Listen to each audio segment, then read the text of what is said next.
Are you running at the same pace on every run and never getting faster and making progress? Or are you maybe just running too hard all of the time and not understanding how to balance easy and hard running to actually get better with your goals? Today I'm going to break down for you exactly what to do if this sounds like you. Hello there and welcome back to my YouTube channel, friend. And if you're new here, I'm Dr. Alyssa Olenek, PhD in exercise physiology, hybrid lifting and running coach. And I'm going to tell you exactly what to do if this sounds like your situation.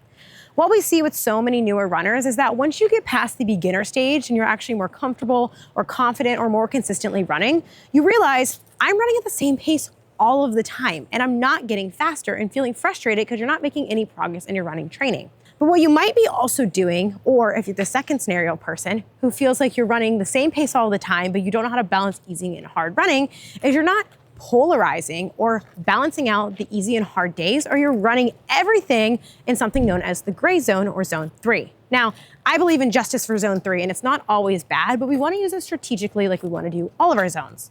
If you're running, say, the same 5 miles a few days a week, and they're all at a 10:30 pace, and you're so confused on how to get faster, what you need to likely be doing is taking those runs and having some of those days be truly easy. A zone 2 or truly easy effort, maybe that means slowing down to an 11-minute mile pace on those easy days to make them truly easy. So your heart rate or effort is lower if that effort is in that zone 3 pace all of the time.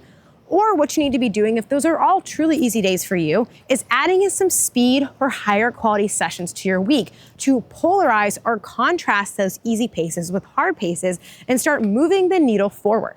Now, those hard paces can be true zone 3 moderate efforts, tempos, thresholds, and or steady state work, or moving into your zone 4 or 5, crossing over into your threshold, harder effort, VO2 max, or harder high effort interval runs.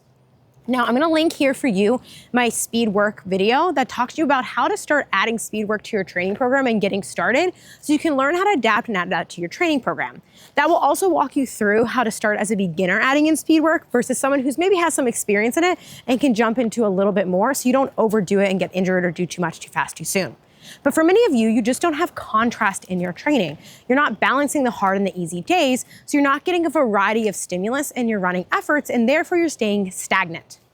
Now, for those of you who love to run moderately hard all of the time, and you feel like you're not making progress in your running, I want you to let go of the death grip of feeling good about your pace and pushing hard just for your ego, and actually run on your easy days truly easy. Maybe you have been running long enough that you can focus on heart rate and actually being in zone 2 or slowing down.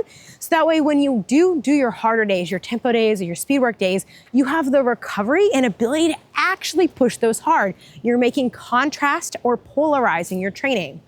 When it comes to running training, there's 2 approaches that you can take. Either polarized training, you've probably heard this as 80-20 running, where 80% of your runs are easy and 20% are hard. And while that exact split might be different based off who you are, your fitness level, and how much you're training, that simply means that you're doing most of your training easy so that when you do hard stuff, it is truly actually hard. And that usually is reflective of zone 4 or 5 hard efforts. If you don't know what zones are, I'll link a video here for you to learn more. There's also something called pyramidal training, where you do a lot of easy stuff, some moderate stuff, and some hard stuff. For many runners, especially beginners, intermediates, or recreational level athletes, you're most likely going to be doing a lot of this. Or if you're training for something like a half marathon or a marathon, you're going to be doing probably a little bit more pyramidal training because you're going to have to train in zone 3 efforts in order to get that moderate or tempo or steady state effort that you're probably going to be running in your races as part of your speed or quality work. The goal, however, though, is that when you are running easy, you are running truly easy. And when you're running hard in a way that is appropriate for the goal of that speed workout session and day. You're having a polarization or a divide in the effort that you're doing, or you're running at multiple intensities across the week in 1 or 2 hard or more quality sessions, and the rest being actually easy so you can recover between and leaving your ego at the door. So if you're feeling stagnant, stuck in your running pace, you're not getting faster, but you're not getting slower, but you're not getting better either, try this approach and apply it to your training and see if it works for you. And if you want a program that intelligently programs running for you, balancing zones of easy and hard effort days that are specific to the race distance goal that you have and your training levels for beginner, intermediate, and advanced, check us out at The List Method. I'm gonna link our program quiz here so you can find the perfect training program for your goals and what you're looking for in running, or email us anytime at hello@thelistmethod.com. You can chat directly with one of our coaches to help you figure out the perfect running program for you, or even personally build out your running and racing timeline from where you're at now in your fitness and the goal you wanna get at in a way that matches your actual fitness and what you can actually do in a smart and intelligent way. We do all the thinking for you so you don't have to, and all you have to focus on is training. If you found this helpful, let me know below something that you learned or questions you have about this style of training. And otherwise, I'll catch you guys on the next video. Until then, keep running.